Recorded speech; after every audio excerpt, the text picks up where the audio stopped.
Hello and welcome to my garden in beautiful Nova Scotia. Welcome to my channel, The Optimistic Gardener. My name is Steve Farley. So I'm here in the beginner's bed, doing a bit of tidying up. It's all changed in the beginner's bed. I've just pulled all the peas out of this end. They've done really well for me, providing me lots and lots of peas, which, you know, it was only like 6 plants in this small bed, 6x4 bed on this end, and they've given me loads and loads of peas, but it's their time for them to go over now, and they're producing that much less. I gave them one final pick, got a good meal's worth of peas left in there, and now I've pulled them out. So what I'm going to do is I'm going to put some new compost down, which I've got in this, some beautiful homemade compost, which I've got in that wheelbarrow there. I'm going to lay some compost down, and I'm going to plant some kale and broccoli. Thinking about turning this bed over to the to autumn, and the plants that I can grow in autumn now. So, you know, just because summer's finishing doesn't mean we have to stop growing food in our beds. There's still plenty of things we can do now. Like I said, broccoli, kale. I'm going to get some salads in there, and maybe even plant some more carrots, get some carrots going. So what have I still got left in here? Well, I've still got some beautiful tomatoes. So this F1 cherry tomatoes here, these yellow ones, lovely tomatoes from this plant here, as you can see. And it's already given me quite a few of these lovely yellow tomatoes, and it's reached up to the top of this bamboo stick, but it's nearly the end of August now. So I think I'm actually going to cut the top of this plant off and let the plant now concentrate on just growing the tomatoes, ripening the tomatoes that are here already, rather than producing any more ones, because, you know, end of August, another month, and we could potentially have a frost here in Nova Scotia. So I think that's what I'm going to do. And the other tomatoes here, you can see, I think these ones were Scotia. They've started to produce me some tomatoes, except for I broke this one yesterday, unfortunately. Now, you can't see off camera, there was a beautiful hummingbird just above on the runner beans there, because they love the flowers of the runner beans. And he was just hovering there, having a little look, and buzzed off. But more tomatoes, as you can see there. So the San Marzano, I've had them growing up. They haven't grown as fast as I wanted them to grow, but they've still got some good tomatoes on there. And again, I think I'm going to cut that one off. So, you know, my dream of it going all the way to the top is not going to happen this year. But I'm going to give it a good feed. I've got some of my seaweed feed here, and a full can, which I'm going to put in there in a minute. So I'm going to give them all a bit of a feed. So the tomatoes are doing well and producing. The carrots have been doing well and producing. They're still only quite small at the moment. What have we got here? Like I said, smallish carrots, but, you know, they'll do. And rather funny shapes, but they'll do for eating, no worries. So the carrots have been doing okay. I've been picking a few of those. And the cucumbers, as you can see here, I've got them growing up these little sticks, and I've got some wires here. Hasn't been a total success. I haven't had really much success at all. I think I've said in a few of the other videos this year with cucumbers and squashes. I haven't paid them enough attention.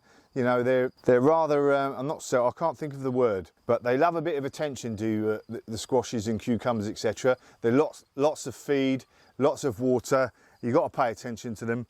I might get some cucumbers still. It's not too late, but you know, the real heat of summer is going to be going over now. So I'm going to leave them there, see how they get on. But the main thing now is tidy up the bed, keep picking the tomatoes, and then now thinking about my autumn plantings. So let's have a look at what I'm going to put in, which is some broccoli and some kale. Okay, so this is where the peas were, this end of the bed. Like I said, pulled them away now, except for one lone pea I've got there I didn't have the heart. There was a few peas left on there. I thought I'm going to let it just play itself out over the next couple of days, and then I'll pull it out. But time to renew it. So this has had a lot of taken out of it over the season for the peas. So I'm going to give it a bit of a refresh for the broccoli. And I've got some nice compost that I've made myself. So that's like seaweed, horse manure, all my plants, cardboard, everything there into that. So let's put a bit of that in. Just a couple of inches over the surface.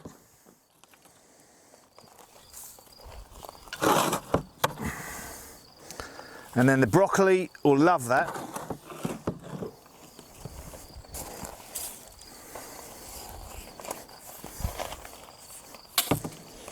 So I'm going to plant some kale just on the inside here, because like I said, this is the cucumber. I don't think there's a few little cucumbers on there. Hopefully they'll grow something over the next couple of weeks. But if I put some kale in there now, they can get themselves sorted, and by the time I pull this cucumber out, they'll start to come up, and they'll be getting their wings at that point. So I'll put some compost in there.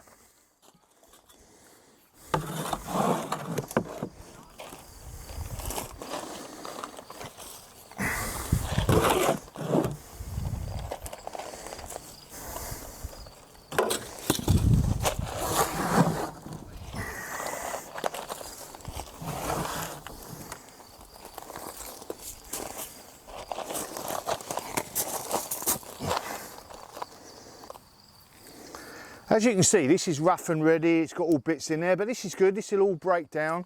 Even the cardboard, that'll provide a nice little mulch for the plants going forward here, prevent any weeds growing. Right, so like I said, I've got this broccoli. So this broccoli's been battered a bit by the old cabbage white butterflies, but it survived, and I planted it about a month ago. It's doing all right. Now it's ready to plant up. So I'm just gonna make a little hole.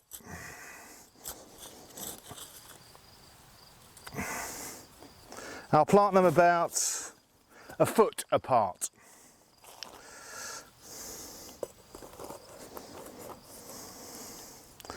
You know, we're not going to be able to get loads in here, but we can get a few in. And you know, in the late autumn, it'll be nice to get some nice broccoli in there.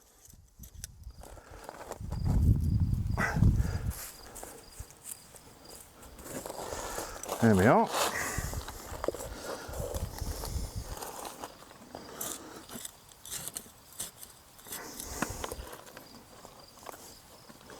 Yeah, so I'll be able to get about 6 in there, I think. And obviously we're no dig here, so you know, there's no massive turning over of the bed.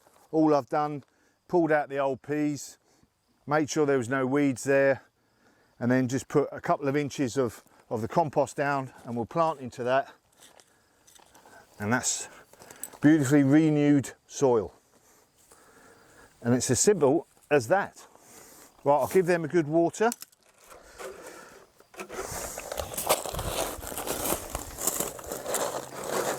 In fact, I'll wait till I've done the kale. Where's the kale?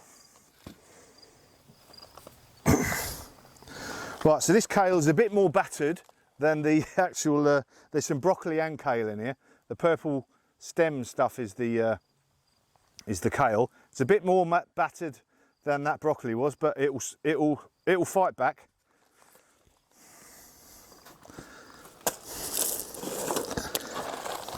Now, I had planted kale last autumn, and I left it over winter. Looked like it had died off. But then as soon as spring came around, it was one of the first plants to get itself going again, and there I was, early spring, with lots of nice kale before, you know, all the other sorts of plants were coming up and ready. So that was a real good addition to the garden for an early early bit of leafy greens.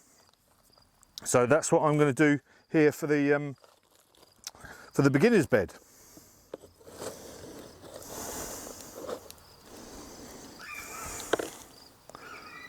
Now obviously these have been battered already by the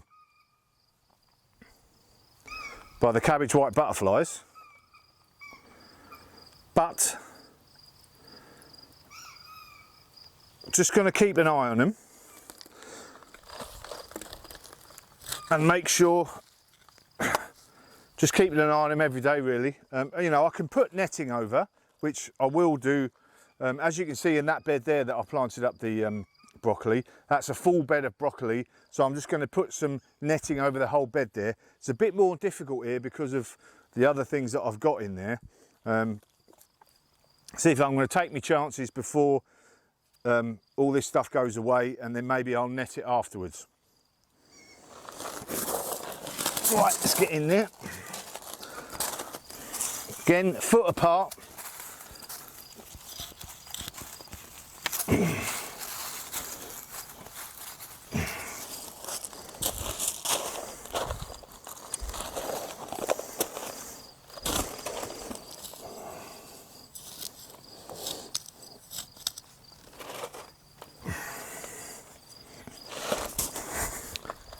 Now, because I'm planting into the compost, it's literally just moving the compost aside, putting the roots down and firming it around it. It's as easy as that. So there we are, 6 broccoli plants, 1, 2, 3, 4 kale. That 4 kale should provide me quite a fair bit of greens later on in the late autumn, and then definitely in the springtime if they survive over. What else have we got here? So I'm going to give these a water in a moment. Now, we want to be thinking about, it's late August now, September, late September, more like October time, I want to be planting garlic. So I want to plant some garlic in here as well. Not going to be able to plant loads, but enough, again, for the beginner's bed. And garlic's a really easy plant for a beginner to be growing, because literally you bung the clove in the ground and that's it. Water it every now and then in the springtime, in the summer, but really it's a really easy plant for a beginner to get amongst. But we want to be planting it in the autumn time so that it can freeze over the winter, and then that's the bit that triggers it to turn from a clove into a bulb. So have a look out in your garden centres, wherever, for garlic now coming up, and we're going to be planting that late next month, early October. Other than that, yep, the tomatoes all looking good. Keep feeding your plants with a good liquid organic feed. Keep thinking about now getting if you've got some broccoli and kale, that's great to get it in. Seeds. So that's an idea. So that coriander plant, or cilantro as you call it in North America, that self-seeded itself earlier on in the year, and I let it grow and picked some coriander, cilantro leaves off it. Now I let it flower, and that was really good because that brought in lots of pollinators as well. And now, as you can see, the seeds are coming, and these green seeds now are what I think in North America actually call coriander. We just call it coriander seeds. Once they turn brown now, that's a really good resource for coriander seeds to plant up next year. So you want to save a load, and also you can crush them up once they're brown and dried out. Crush them up, and there's your good coriander seeds and coriander powder, etc. So that's a really good plant. It's like a triple bonus plant, isn't it? Coriander, love it. So there we go. So think about that, and think about planting up some salad leaves, some rocket, arugula. You can plant any of those seeds up now, and they'll start growing nicely now over the next few months. And that's what else I'm going to do, I think, up that end, if I can squeeze some in. Anyway, there we are. Hopefully looking forward to some broccoli and kale later on in the year. Job's definitely a good one.